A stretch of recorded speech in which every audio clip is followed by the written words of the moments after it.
우리 회복 캠페인 같이 하겠습니다. 자, 주여 이제 회복하게 하소서. 예배를 회복하겠습니다. 기도를 회복하겠습니다.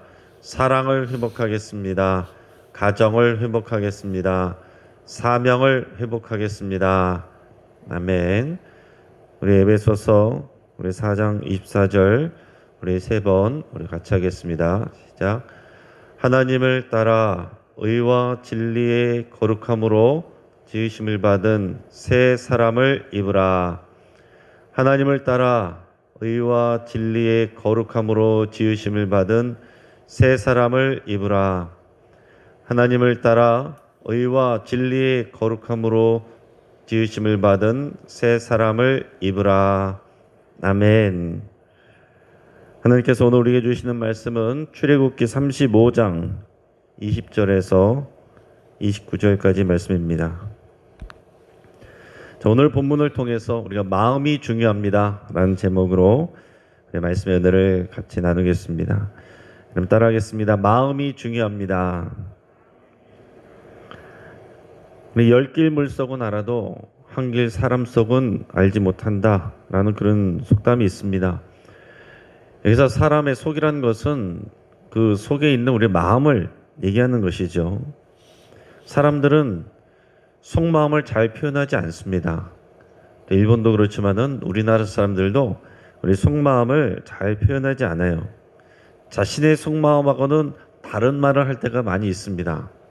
예의상 그럴 때도 있고 또 상대방의 진정성을 떠보려고 그럴 때도 있고 패기치지 않으려는 그런 마음 때문에 그럴 때도 있고 또 여러 가지 정치적인 이익을 위해서 그럴 때도 있습니다. 우리나라 사람들의 속마음과 다른 세 가지 대표적인 거짓말이 있다라고 그러죠. 우리 나이 드신 어르신들이 늙으면 빨리 죽어야지 하는 말들과 처녀가 결혼 안 할 거야 하는 말들과 또 장사하는 사람들이 밑지고 파는 겁니다 라고 하는 말들이 뭐 대표적인 거짓말이다 라는 얘기들을 합니다. 우리가 사람의 마음을 알기 어려운 만큼 그 사람의 상대방의 마음을 얻기가 참 쉽지가 않습니다.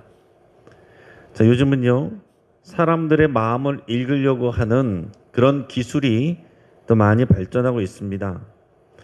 이 대표적인 것이 이제 거짓말 탐지기란 게 있죠. 수사에도 많이 사용이 되고 요즘에는 이제 뭐 장난감처럼 이제 나와 있는 그런 제품도 있습니다. 이것은 이제 사람의 맥박과 혈압의 변화로 사람이 어찌하든지 진실이 아닌 얘기를 할 때는 뭔가 긴장을 하게 되고 그러면 맥박이 빨라지고 하는 그런 우리 가정하에서 사람의 맥박의 변화를 통해서 이 사람이 거짓말을 한다 아니다라는 것을 이렇게 평가를 하는 것입니다. 자, 최근에는 이 거짓말 탐지기가 사람의 눈동자의 움직임, 또 눈의 미세 혈관의 온도 이런 것까지 이용해서 거짓말을 감지하는 수준까지 가고 있다고 합니다. 더 나아가서 사람의 표정의 변화를 1만 가지의 변화를 읽을 수 있는 그런 기술로 사람들의 또 진심인지 아닌지를 분별하는 그런 기술이 사용되고 있다고 합니다. 뿐만 아니라 우리는 지금 인터넷 검색어 그리고 또 신용카드 사용 내역 이것을 통해서 우리들의 이 소비자의 심리를 파악하고 거기에 맞는 상품을 권하는 이것이 이런 기업의 일반적인 이런 모습입니다. 그래서 우리가 어디 가서는 내가 뭘 좋아한다고 표현하지 않아도 기업이 우리의 그런 소비 패턴을 보고서 이미 다 파악을 하고 있습니다. 뭘 좋아하는지, 어떤 거에 관심이 있는지. 그래서 인터넷이나 스마트폰이나 또 그런 검색이나 그런 것을 자주 하다 보면은 이제 거기에 맞는 뉴스도 이제 제공이 되고 거기에 맞는 상품도 자꾸 눈에 띄도록 그렇게 돌아가요. 그래서 사람의 여러 가지 성향과 또 이런 여러 가지 자료들, 정보들 이제 이런 것들을 다 모아가지고 많이 모일수록 그 사람들에 대해서 이제 평가하고 또 파악하기가 더 쉬워집니다. 그래서 이런 사람들의 정보들을 많이 모아서 가져가는 사회를 우리가 빅브라더 사회라고 그런 표현들을 합니다. 여러분, 내가 표현하지 않고 있다고 할지라도 이미 우리를 파악하고 있는 기업에서 많이 우리들을 파악하고 있다라는 얘기입니다. 정말 놀라운 것은 내가 밖에서 사람들한테는 얘기 안 했는데 내가 이렇게 스마트폰이나 인터넷을 보면 내가 생각하고 있거나 말했거나 그런 것들을 상품으로 이렇게 떠 있어요. 여러분들이 그런 것들을 눈여겨서 보시면 그런 경험들을 하시게 될 것입니다. 그러니까 그렇게 지금은 또 이익을 위해서 기업들도 사람들의 마음들이란 것은 이 소비 심리, 또 그 사람의 나이, 또 직업, 성별 이런 것들을 이미 분석을 해가지고 그렇게 접근을 하는 시대 속에 살고 있습니다. 여러분, 마음이란 것은 우리가 그 사람의 감정, 또 생각, 의지 이걸 다 포함하고 있는 것이 마음입니다. 그래서 마음은 바로 그 사람이라고도 할 수가 있어요.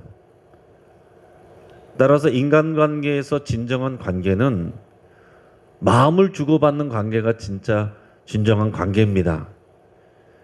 우리가 서로 친절하게 말할 수 있고 가깝게 지낼 수 있지만은 마음을 주지 아니하면 진정한 관계가 아닙니다. 마음을 열어 보이고 마음을 터놓고서 속에 감추어진 이야기를 할 수 있는 관계가 그 진정한 관계가 되겠죠. 성경에 보면은 너희가 서로 죄를 고백하라 그랬습니다. 우리 속에 감추어져 있는 숨기고 싶은 것, 그게 우리의 죄이고 우리의 실패고 우리의 연약함이고 우리의 상처인데 그것까지 드러낼 수 있는 그런 관계가 진정한 관계입니다. 여러분, 우리 교회 공동체가 어떤 공동체가 되어야 되겠느냐? 우리가 서로 죄를 고백할 수 있는 그런 정도까지 가야 됩니다. 우리의 실패와 우리의 상처를 우리가 나눌 수 있는, 그래서 서로 기도해 줄 수 있는 그런 공동체가 되어야 돼요. 내가 말해서 안전한 것만 나누는, 얘기할 수 있는 공동체에 내가 얘기해서 이거 얘기하면은 소문이 날까봐 두려워서 다 숨기고 안전한 것만 얘기하는 공동체는 피상적인 공동체가 되겠죠. 여러분, 이 교회 공동체 안에서 내가 진정한 속마음을 드러내고 나의 연약함과 나의 상처와 나의 그런 상한 자존심과 여러분들의 죄를 고백할 수 있는 사람이 몇 사람인지 곰곰이 생각해 볼 수 있기를 바랍니다. 여러분, 우리가 사람들은 왜 이렇게 마음을 중요하게 여깁니까? 왜 사람들은 다른 사람들의 마음을 중요하게 여길까요? 우리가 하나님의 형상을 따라 창조되었기 때문에 그렇습니다. 우리 하나님이 인격적인 하나님이시고 하나님께서 하나님의 형상을 따라 우리를 지으셨기 때문에 우리가 인격적인 존재가 된 거예요. 하나님이 사람들의 마음을 원하십니다. 사람들에게 자유의지를 주셨어요. 자유의지를 주셨다는 것은 우리가 마음대로 할 수 있다는 것입니다. 하나님은 우리가 본능에 따라서만 하나님을 사랑할 수밖에 없는 본능만 주셨다면 우리의 그 예배를, 기도를 그렇게 기뻐하지 않으세요. 근데 우리가 하나님을 사랑할 수도 있고 하나님을 미워할 수도 있고 하나님을 신뢰할 수도 있고 불신할 수도 있는 이런 자유의지, 그런 자유로운 마음을 주셨다는 것은 하나님의 속성입니다. 그것을 주시고서 하나님 스스로 끙끙 앓으시는 거예요. 이스라엘 백성이, 하나님의 백성이, 저 여러분들이 하나님 앞에 자발적으로 우리 자유의지로 마음을 온전히 드리지 않을 때 하나님은 그것을 원하시면서 기다리시고 때로는 마음 상해하시고 때로는 그것을 오랫동안 기다리신다라는 얘기입니다. 우리가 하나님 앞에 나와서 예배도 드려요. 기도도 합니다. 예물도 드립니다. 봉사도 합니다. 그런데 우리가 하나님 앞에 우리 진정한 마음을 드리지 않는다면, 우리 속에 있는 마음을 완전히 꺼내서 하나님께 내어드리지 않는다면 하나님께서는 우리에게 더 기다리고 계실 것입니다. 우리의 마음까지, 우리 속에 있는 것까지 드리기를 원하신다라는 얘기입니다. 이스라엘 백성이 결국 실패한 이유가 뭡니까? 제사를 안 드려서가 아니에요. 예배를 드리지 않아서가 아닙니다. 제물을 드리지 않아서가 아니에요. 마음을 드리지 않아서 그들이 결국엔 망했던 것입니다. 그들이 율법을 어겨서 그런 것이 아닙니다. 율법의 그 정신을 마음으로부터 지키지 않았기 때문에 그들이 망한 거예요. 저 여러분들도 마찬가지입니다. 저 여러분들이 믿음으로 구원을 받았지만 그 이후에는 의와 진리의 거룩함으로 지으심을 받은 새 사람을 입고 살아가야 되는 것입니다. 의와 진리의 거룩함, 이번 주일에도 나누겠지만은 의와 거룩함이에요. 우리가 추구할 것은 진리에서부터 나오는 의와 거룩함을 추구하는 삶을 위해서 우리가 구원받은 것입니다.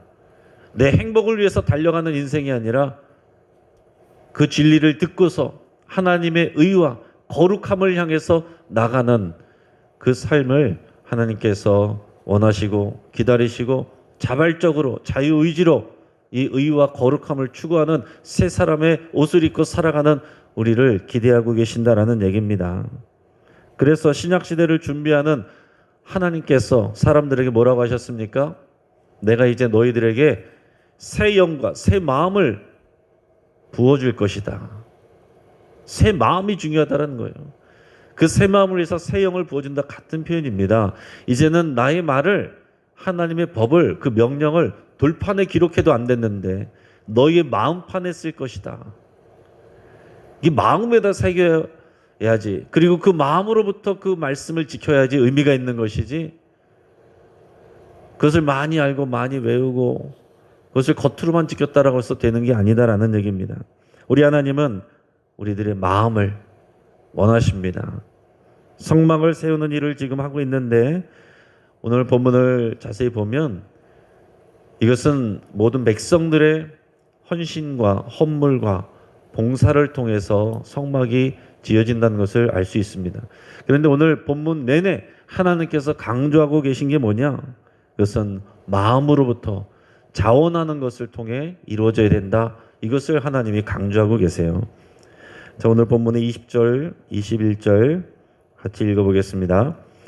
이스라엘 자손의 온 회중이 모세 앞에서 물러갔더니 마음이 감동된 모든 자와 자원하는 모든 자가 와서 회막을 짓기 위하여 그 속에서 쓸 모든 것을 위하여 거룩한 곳을 위하여 예물을 가져다가 여호와께 드렸으니.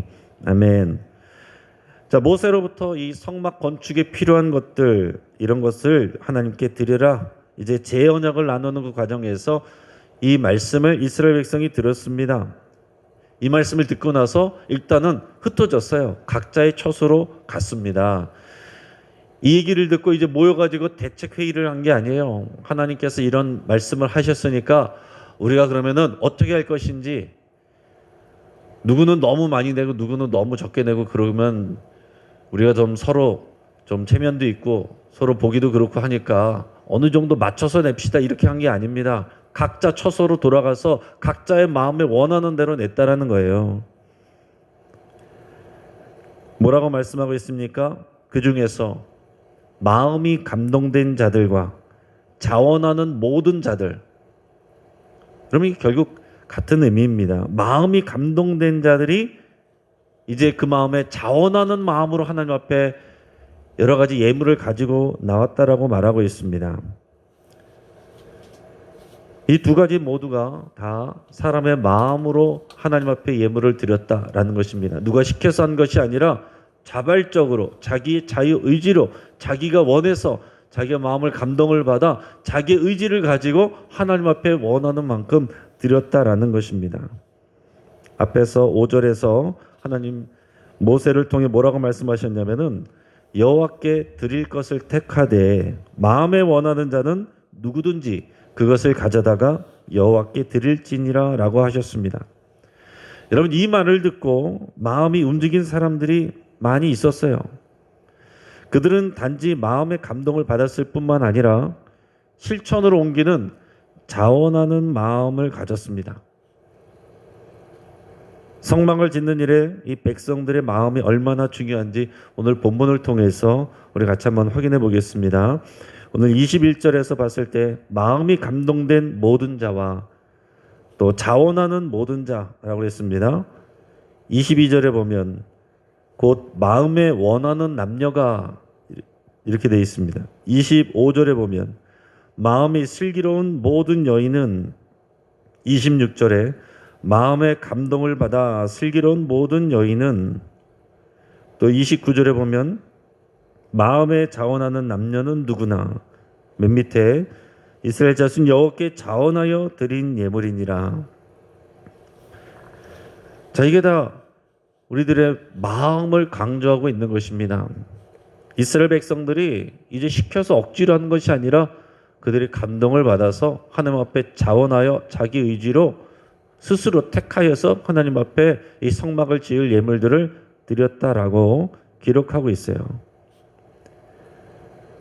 여러분, 지난 출애굽기 24장에서 피의 언약식을 했음에도 불구하고 그들은 금송아지 사건을 벌였습니다. 이게 이스라엘 백성들의 수준이에요. 오늘 마음이 감동되었다 그랬는데, 마음이 감동되는 자극은요, 긍정적인 요소도 있고 부정적인 요소도 있습니다. 본문에 나오는 이스라엘 백성들에게 긍정적인 요소는, 마음이 감동되게 했던 긍정적인 요소는 뭐겠습니까? 지난 이 금송아지 사건이라는 이 치명적인 이런 하나님 앞에 범죄를 저질렀음에도 불구하고 하나님이 결국은 다시 용서해 주시고 지금 제 언약을 다시 맺고 계신다라는 사실이에요. 하나님의 은혜를 베풀어 주셨다라는 사실입니다. 그리고 하나님의 집을 세울 수 있는 그 기회를 다시 이스라엘 백성들에게 주셨다는 거예요. 이게 긍정적인 요소입니다. 그런데 한편 부정적인 요소가 있어요. 이들에게 부정적인 요소는 뭐겠습니까? 이 금송아지 사건을 통해서 어떤 일이 결과적으로 나타났어요. 모세는 레위인들을 통해서 이 주동자와 그리고 여기 동조하는 사람들 3,000명을 죽였습니다. 우리가 말로 우리가 그냥 해서 그렇지, 우리 가족일 수도 있고 우리 이웃일 수도 있고 우리 친구일 수도 있는 사람들, 한 200만 명이 넘는 사람들 중이지만 그 중에서 3,000명이 죽었습니다. 그것을 실제로 눈앞에서 봤을 때 여러분 얼마나 큰 충격이었겠어요. 얼마나 놀랐겠습니까? 이 사람들이 생각하게 된 것은 하나님께서 하나님의 심판과 진노를 애굽과 애굽의 바로에게 부었던 것을 우리에게도 부으실 수 있구나. 여러분, 이것을 깜짝 놀라면서 경험을 하게 된 거예요. 그들의 마음에 뭐가 생겼겠습니까? 하나님을 향한 두려운 마음이 생겼습니다. 하지만 이런 부정적인 사건을 통해서 하나님을 향한 두려운 마음을 갖는 것도 사람의 마음에 감동으로 오게 되는 요소 중에 하나다라는 것입니다. 목회 현장에서 보면 실제로 그런 일이 많이 있어요. 우리가 은혜를 받아서 하나님 앞에 간절한 마음으로 나와서 그 은혜의 자리에 나오는 분들을 보면 우리가 긍정적인 부분, 우리가 하나님이 은혜를 주셨고 또 기도 제목을 들어주셨고 하나님 일이 잘 돼서 간절한 마음으로 나오는 분들도 계시지만은 실제적으로는 더 많은 부분들은 우리가 부정적인 요소, 우리가 어려움을 당하고 고난을 당하고 질병을 경험하고 사건 사고를 당하고 그래서 하나님 앞에 두려운 마음을 가지고 또는 그 상황 가운데서 하나님께서 구원해 주셨기 때문에 하나님 앞에 나오게 되는 분들이 더 많이 계신 것 같습니다. 여러분, 어릴 때부터 제가 마음에 새겨온 태도가 있다라고 예전에 한번 말씀드린 적이 있어요. 이런 말씀들을 어릴 때부터 이렇게 들으면서 제 생각에 그런 어떤 마음을 가졌냐면은 하나님께서 잘해 주실 때 더 잘하자, 이런 생각을 제가 어릴 때부터 가졌습니다. 이 반복되는 하나님의 역사가 있잖아요. 하나님께서 잘해 주시면 교만해지고 그래서 하나님 앞에 범죄하고 그러면 하나님 앞에 또 징계를 받고 그러면은 거기서 또 하나님 앞에 납작 엎드리게 되고 또 하나님 앞에 부르짖게 되고 그러면은 또 하나님 또 다시 회복시켜 주시고 이것을 반복하는 것이 이 성경의 역사고 이스라엘 백성들의 역사입니다. 그러니까 여러분, 다시 내려갔다 올라오는 거 얼마나 힘듭니까? 회복하는 것이 얼마나 힘들어요. 회복하는 것이 얼마나 힘들면 우리가 1년 내내 회복 캠페인을 하겠습니까? 예배 회복하는 것이 어렵고, 기도 회복하는 것이 어렵고, 사랑하는 마음 잃어버리는 것을 회복하는 것이 어렵고, 우리 가정 포기하고 다시 회복시키기가 어렵고, 우리의 사명 잃어버리고 하던 일 내려놓고 마음 떠나서 다시 회복하는 것이 얼마나 어려우니까 우리가 1년 내내 회복하겠습니다. 회복하겠습니다. 주여 이제 회복하게 하소서. 코로나까지 오니까 이제 회복하려는 마음보다 피하려는 마음들이 더 강해진 상황에서 여러분 회복하는 것이 얼마나 어려워요. 하나님께서 잘해주시고 은혜 주실 때 그때 잘하는 것이 정말 지혜로운 거 아닙니까? 여러분 건강 잃어버리고 나서 비싼 돈 내고 병원 가서 유명한 의사한테 치료받는 게 더 지혜로운 거예요? 건강할 때 조금이라도 신경 더 써서 관리를 하는 것이 잘하는 것입니까? 좋은 병원 가서 수술 받는 것보다 미리 건강 유지하고 지키고 예방하는 게 더 중요한 거잖아요. 신앙도 마찬가지입니다. 여러분 우리가 하나님 앞에서 고난당하고서 정신 차리고 회복하려고 하지 마시고 우리가 하나님께서 은혜 주실 때 이것을 더 하나님 앞에 더 간절한 마음으로 더 사모하는 마음으로 그렇게 하나님 앞에 자원하여 나갈 수 있기를, 그래서 항상 하나님 앞에서 부드러운 마음과 간절한 마음으로 하나님 앞에 나갈 수 있기를 여러분 정말로 축복합니다. 이게 정말로 중요한 일이에요. 주님의 말씀에 우리 마음이 항상 움직일 수 있는, 우리 마음이 완고해지지 않도록 여러분의 마음 관리를 잘 하셔야 됩니다. 마음 관리가 우리의 영성 관리예요. 이제 마음이 굳어지면은 말씀이 들어와도 튕겨져 나가고, 나에게 적용하는 것이 아니라 이 말씀은 누구를 위한 거네, 이 말씀은 누가 들어야 되는데, 이렇게 된다는 거예요. 말씀 앞에 마음이 부드러워지는 것은 말씀이 들어오면 다 나의 이야기네, 나에게 하시는 말씀이네, 이렇게 돼야 되는 건데, 저 사람이 들어야 되는데, 저 사람이 변해야 되는데, 저 사람 때문에 문제인데, 이게 우리의 마음이 완고해지는 그런 표시입니다. 우리가 하나님 앞에 이런 부드러운 마음, 하나님 앞에 반응하는 마음, 이런 자원하는 그런 강력한 의지를 가지고 오늘도 하나님 앞에 나갈 수 있기를 축복합니다. 이 자원하는 마음뿐만 아니라 하나님은 각자 자기가 원하는 만큼, 자기 능력만큼 예물을 드리라, 이렇게 말씀하고 계십니다. 각자의 능력과 상황에 맞춰서 최선을 다해서 드리면 되는 거예요. 근데 사람의 마음이요, 각자 원하는 대로 하라 그러면은 최소한을 드리는 경우가 많이 있습니다. 그러나 오늘 본문에서 정말 하나님 앞에 정신 차린 이스라엘 백성들은 최선을 다해서 드립니다. 누가 얼마를 드렸는지 정해주지 않았지만 최선을 들여서 각자가 하나님 앞에 드렸다라는 것입니다. 오늘 22절 같이 읽어보겠습니다.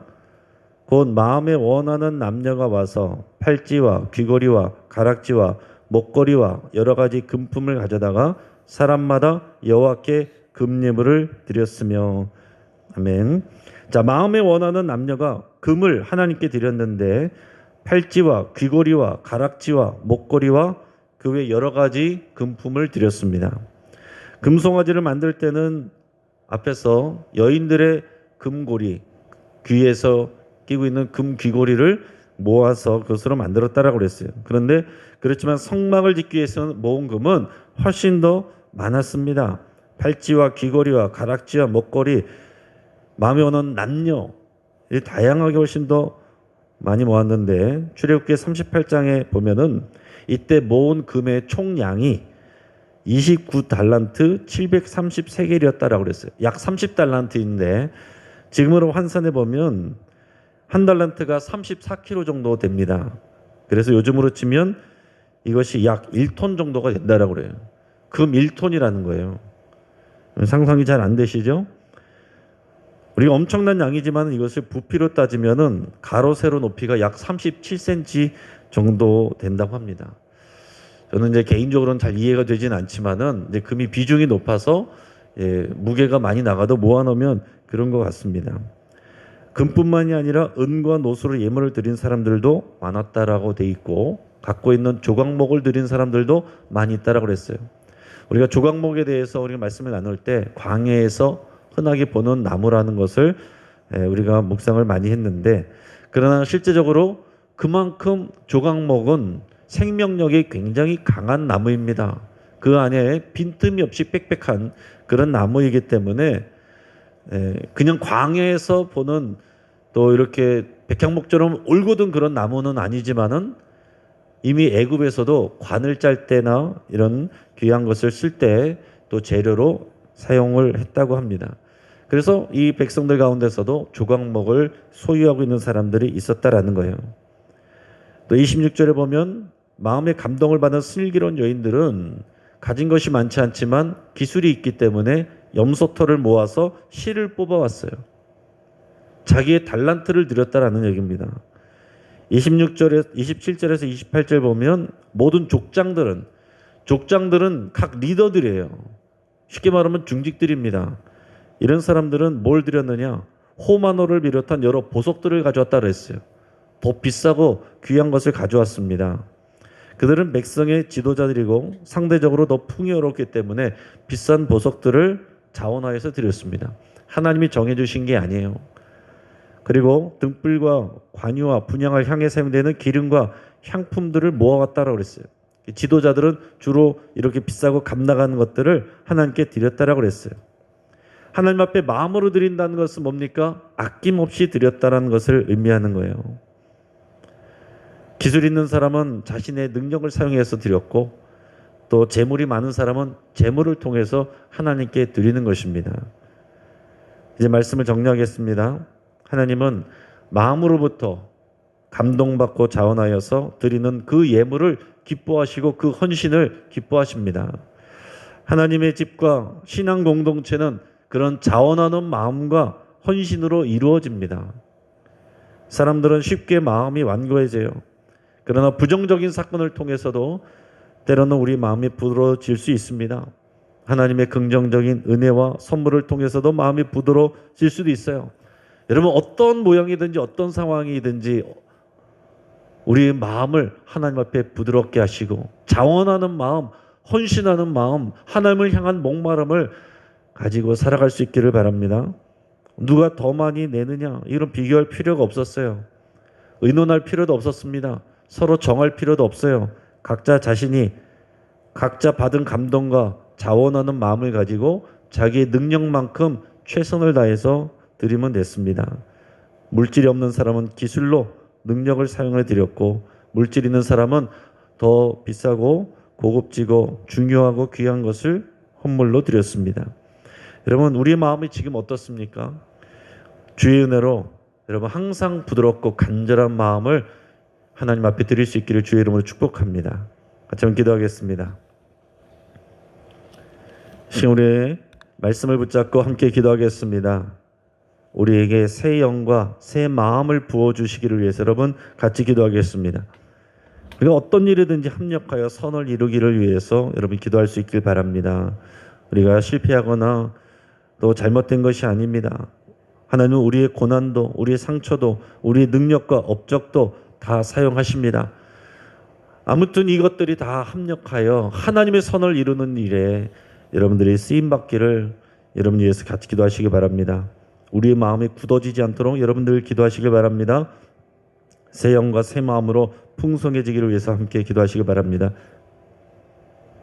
우리 가정을 위해서 기도할 때 하나님의 말씀과 이 사건을 통해서 하나님을 마음으로부터 더 사랑할 수 있기를 위해서 함께 기도하겠습니다. 우리 금요 기도를 위해서 우리 하나님의 크신 은혜를 부어주시기를 위해서 함께 기도하시고 또 이제 매주 전도 나가는 우리 갈릴리 전도대에 축복하면서 주의 그 복음이 힘 있게 전파되기를 위해서 함께 기도해 주시고 또 우리 최근에 수술받은 우리 김정숙 성도님 또 김정자 집사님 위해서 쾌유를 하나님께서 부어주시기를 위해서 함께 기도하겠습니다. 우리 주여 한번 부르짖고 합시면서 함께 기도하겠습니다. 주여